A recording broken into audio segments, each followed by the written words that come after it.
El Nino தாக்கம் வலுப்பெறக்கூடும் என இந்திய வானிலை மையம் எச்சரித்து வரும் நிலையில் தமிழ்நாட்டில் குடிநீர் தட்டுப்பாடு ஏற்படுமா என்ற கேள்வியும் எழுந்துள்ளது. இதுகுறித்து புதிய தலைமுறையின் காலநிலை அணி வழங்கும் தொகுப்பை பார்க்கலாம்.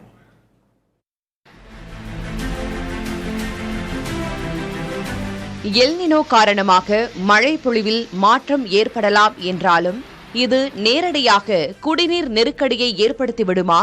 தமிழ்நாட்டில் எவ்வித தாக்கம் நிலவக்கூடும் என்று விளக்குகிறார் பேரிடர் மேலாண்மை துறை பேராசிரியர் ராமச்சந்திரன். இந்த எல் நினோ உங்களுக்கு அதிக கனமழையா அக்டோபர் நவம்பர்ல கொடுக்குது. ஆனா அது நல்ல மழையா இல்ல, பேய் மழையாக இருக்கிறது.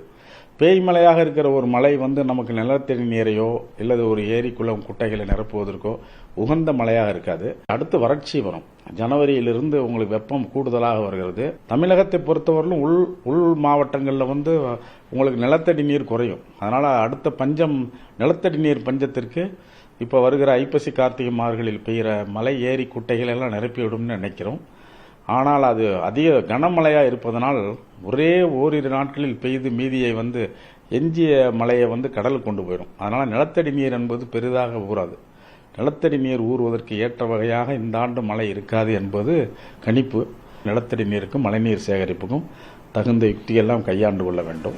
எல் நினோ தாக்கத்தால் கனமழை பொழிந்தாலும் நிலத்தடி நீர்மட்டம் உயராது என்பதால் குடிநீர் தட்டுப்பாடு ஏற்பட வாய்ப்புண்டு என்கின்றனர் நிபுணர்கள். மழையின் அளவு அதிகரித்தாலும் வாழ்வாதாரத்துக்கான நீர் சேமிப்பு, நீர்த்தேக்கங்களின் இருப்பு, மழைநீர் சேகரிப்பு மற்றும் நீர் மேலாண்மை போன்ற காரணிகளை பொறுத்தே அமையும் என்று நிபுணர்கள் கூறுகின்றனர். எனவே நீரை சிக்கனமாக பயன்படுத்துவதும் மழைநீர் சேகரிப்பை ஊக்குவிப்பதும் அவசியமாகிறது. புதிய தலைமுறை காலநிலை அணிக்காக ஒளிப்பதிவாளர் நரேஷுடன் செய்தியாளர் கோகிலா.